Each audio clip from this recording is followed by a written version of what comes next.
Moving to Sweden can feel like a dream. Beautiful landscape, fika breaks, work-life balance that everyone talks about. But what if I told you that most newcomers, even the most prepared ones, they fall into the same traps or mistakes that make their transition harder than it needs to be. I've met so many people and I was one of them. We made some very avoidable mistake when settling down here. So today I'll be breaking down 11 biggest mistakes people make when moving to Sweden. So you can skip the drama and like start thriving immediately when you come inside here. So mistake number one is underestimating the housing crisis. Guys, this is the biggest shocker. Housing. The first mistake you want to avoid is to underestimate the housing crisis here in Sweden. Most people they think that they will when they arrive Sweden they will scroll through an app and voila, they've gotten an apartment. It's not like that. It doesn't work like that. That's wrong. Some some queues can take years. Yes, I said yes. There are times when you make application for an apartment, you see people with 3,000 key points. You have 12 or 13. You understand? If you are moving to big cities, Stockholm, Gothenburg, you already know that um a finding a finding housing is a job on its own in those kind of cities. So my advice is don't wait until you land here to start searching. Start searching now. Do you get? And don't limit yourself to one platform for search. No, don't do that. Look into other platform. Look at second hand. Look at short let. Look at Airbnb. Look at Facebook Marketplace. Look everywhere. Your goal is to get an apartment before you come or when you arrive. Do you understand? Look at your city's housing pages. You understand? And like I said, beware of scammers. If the deal is too good to be true, my sister, my brother, please run. Run for it. It's probably a scam. So mistake number two is not getting your pension number as soon as possible. In fact, as soon as you arrive, this number is your golden ticket to everything in Sweden. I have said it before. Without it, you cannot do anything. You cannot open account. You cannot have bank ID. You cannot go to healthcare. You cannot have a job contract. Not signing anything. In fact, without it, you cannot do anything. You are just like empty like that. So it's important that when you arrive here, apply. As you are landing, go and apply. You are as you're dropping your bag, you are rushing to Skatverket office and you are making that application. And you make sure you have an address before you make that application because you need an address. They need to know that you are living somewhere. You understand? They need to know that when they send you letter for correspondence, they have a place that the letter is going to. Do you understand? So make sure you have an address before going there. And then while you are waiting for that number to be out, you can try to open a digital bank. Like I said, Revolt is there and Wise is there. It's very easy to do. You can do it online. So make sure to like apply for get this online banking so that it can help you to start navigating your life here. Mistake number three you want to avoid is assuming that everyone speaks English all the time. No. A lot of new immigrants, we assume that, oh, we heard that Sweden is big on English. They speak English. We are going to survive. English is not enough. Yes, Swedish people they speak English. In fact, they speak amazing English. But that does not mean you should be you should skip learning the language. No, in fact, it's even that English that they are speaking that is even making us we immigrants we've not learned that language. To be honest with you, the fact that we can easily like go to an office and when they start speaking with ursäkta, can do prata English ka? And say, yo, you can prata, you can prata. So we'll now relax. We don't need to learn. Most of us have stayed here 4 years, 5 years, 6 years, and we don't know the language because of the same English. But in as much as they speak English, it's very important that you don't skip your language learning. As much as they speak great English, when it comes to letters, when it comes to workplace integration, when it comes to community life, Swedish matters. If they're sending you letter, it's going to be in Swedish. Anything that they are talking to you is in Swedish. Even basic Swedish will go a long way, especially with government services, your housing contract, your job opportunities. Swedish is what they will use. If you have time, please sign up for SFE, like Swedish for Immigrant classes. It's free. And remember, you need your personal number to sign up for this class. If you don't have that personal number, don't even bother um register. You need your personal number. You get so sign up for SFE if you have the time, because it is time sapping. It's just like you going to another school. Imagine going from school to another school and then you have to work again. Do you get? So if you have the time, go for SFE. I'll give you one advice. If you know that you've not gotten the time, or you feel that now that you arrived here, you're still struggling, don't even add SFE to your don't add it to your list of problems, to be honest. When you have finally settled, then you can now go to SFE. But one thing SFE did for us was that at least the basics, we it helped us with the basics, you understand? So that's just it. So if you can, you have the time, by all means, go to SFE. So mistake number 4 you want to avoid is being too quiet at work or in class. This one is a bit sneaky. Sweden values equality, yeah, and humility, yes, but staying silent in meeting or your lecture or your classes can be seen as you are not interested. Yes, you are not interested, because if you are interested, let's be honest, you'll be either be shaking your head or be having eye contact or be contributing, right? So it's important to try to speak up. If even if it's like even if you just agree or ask question, even if it's one question, it shows that you are engaging, right? Remember, in Sweden, no answer or question is wrong. No, they appreciate it if you can like express yourself. So don't keep mute, ask question. Even if you don't, just open your mouth, let them hear your voice. Don't keep quiet. I know some of you are like introverted people, so try to like talk, okay? It's very, very important. So mistake number 5 that I want to talk about is thinking that the winter depression is a joke. It's not a joke. Oh, depression is real. Oh, there's something we call seasonal depression here. It's real, to be honest with you. You know, like I always tell you, the sun disappears for months. Like months, the sun is out, and you might feel like very low. You might feel like you don't have energy, you are just tired unnecessarily. You may be feeling all this thing, you don't even realize it. Your mood is changing, you are getting angry. If you're not getting angry, you are too tired to even open your mouth to talk, or you don't have energy. And then your mental health is taking the heat of all of these things. So seasonal depression is no joke. Depression is real here, especially during especially during the winter. That's why you see we don't take summer for granted, because it's a time for you to like, the energy in summer is wild, is crazy. Do you understand? So it's important for you to invest in a good vitamin D supplement. Try to stay active, try to go outside even if it's freezing, and even if it's freezing and just try to go outside. Prioritize social activities. Even though you want to stay in your bed, it's very easy to stay in. For me, number one, I don't used to go out, but these things they help. They help your mental health. It helps you a lot. You see that social activity. Don't joke with it, though. That's what will keep you sane in this country. Don't joke with it.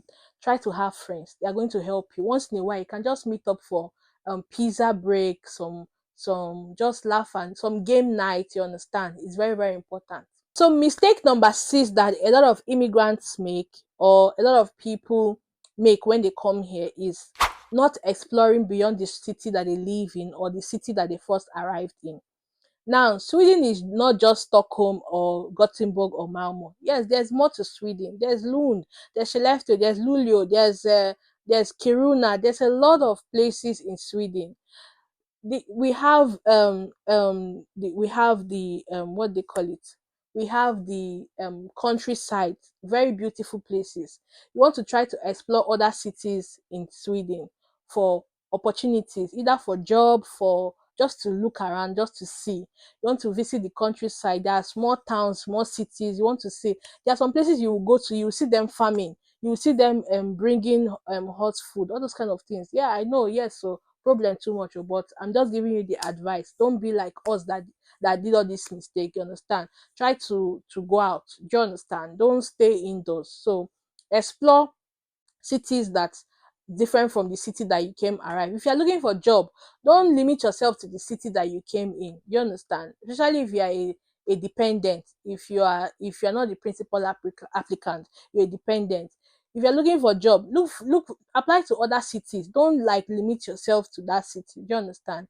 If you stay only in the big cities or the small cities, you you will miss out on a lot of things. You understand? Maybe the city that you are inside, the job opportunity that you qualify is not even there, but is in another city. So it's important that you like diversify, like explore. Do you understand? So don't limit yourself to your city. So another mistake that immigrants make when they arrive is thinking that healthcare is free and immediate.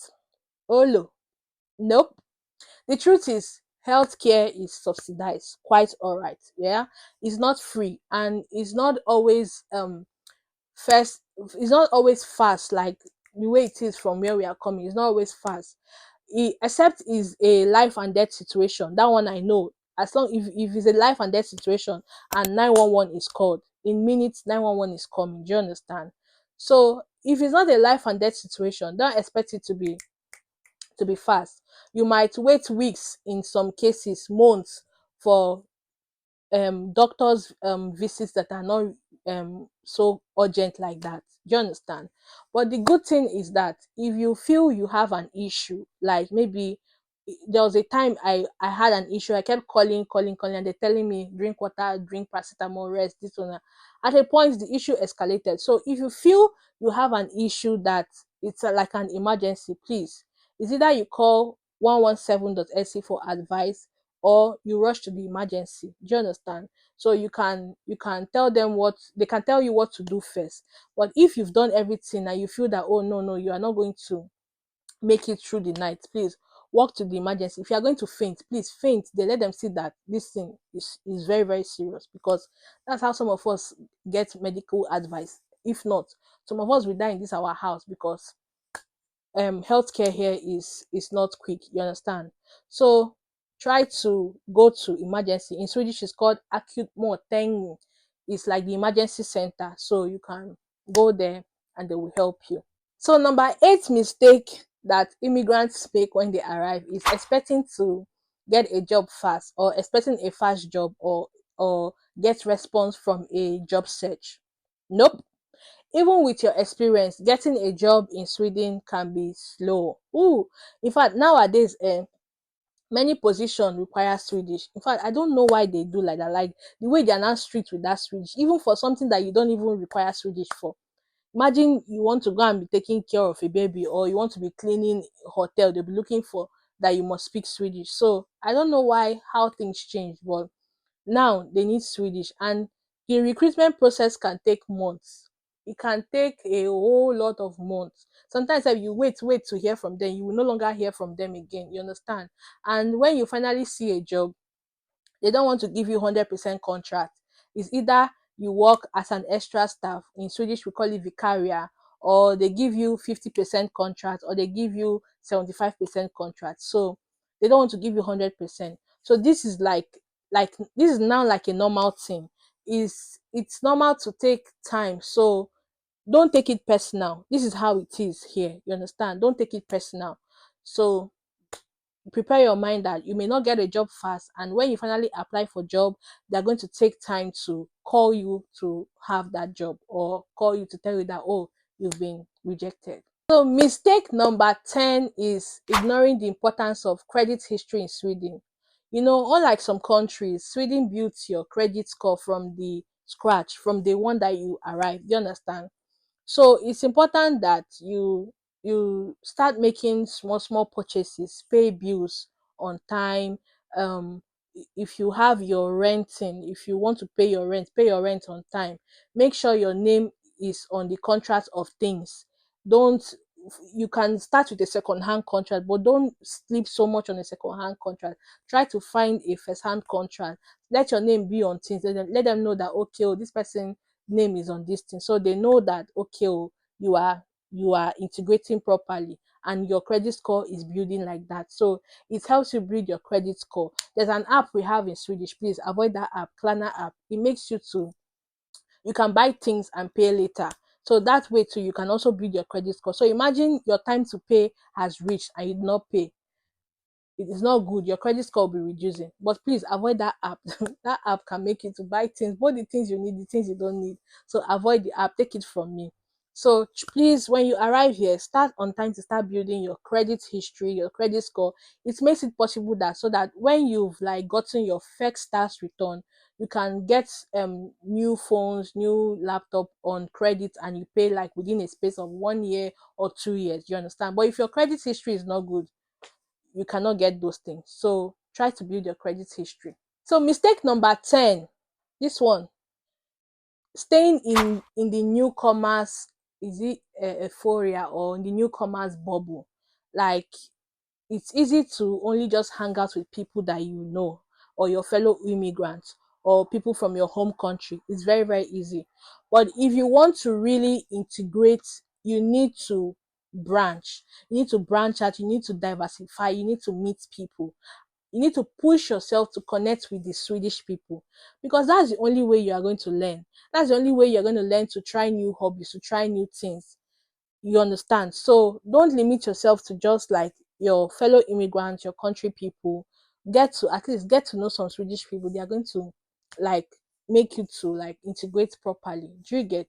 So don't be in the newcomer bubbles. No, don't do that. Okay. So another mistake you want to avoid is not respecting the queue system or the queue culture in Sweden. You know, Swedish people, they love queue a lot. For some reason, they have their reason, but sometimes it's really good, you understand? So you literally have to queue for literally everything. For housing, queue. Healthcare, queue. Coffee, you will queue. Even when you are taking the bus, you will queue. You cannot jump. Even when you go to buffet, you want to go and eat buffet. You've taken food before and you want to go and take again, and there's a queue. You will join the queue. You are not going to jump maybe because you feel, oh, you've taken food before, you came before them. No, you are going to queue. You understand? So skipping the queue is a big no-no. It's not good. It doesn't tell well on you. In as much as they may not tell you anything, that tell you, oh, come back, or I came here, they'll not do that. But it's like a smelly behavior. Do you understand? So you want to respect that. Always take, if you go, because normally when you go to places, you go to the bank, you take queue ticket. You go to pharmacy, you take queue ticket. Do you understand? So always take a queue ticket. Don't push ahead. Don't be in a hurry. Things are not done in a hurry here. It's lagom, little by little. You understand? It's not just about being the first. It's just like a cultural thing. Do you understand? So make sure to like respect the queue system. Do you get? So guys, that's it for today's video. 11 mistakes that I have seen people make over and over and over and over again, including me. Yes. The good news is that now you know better, right? And you're going to like try to adjust when you arrive here. So if you're coming here, if you're moving to Sweden, or you're already here, um you want to put these things into consideration, okay? Don't dodge this mistake. Keep it in mind. Yes. And then that's it for today's video, guys. I hope you found it helpful. Please remember to give it a thumbs up. You guys are my future Swedish people. Yes, so give it a thumbs up, like, comment, share, do all the nice stuff to this video. And I will see you in my next video. Until I see you in my next video, do take care and have a great time. Hey though.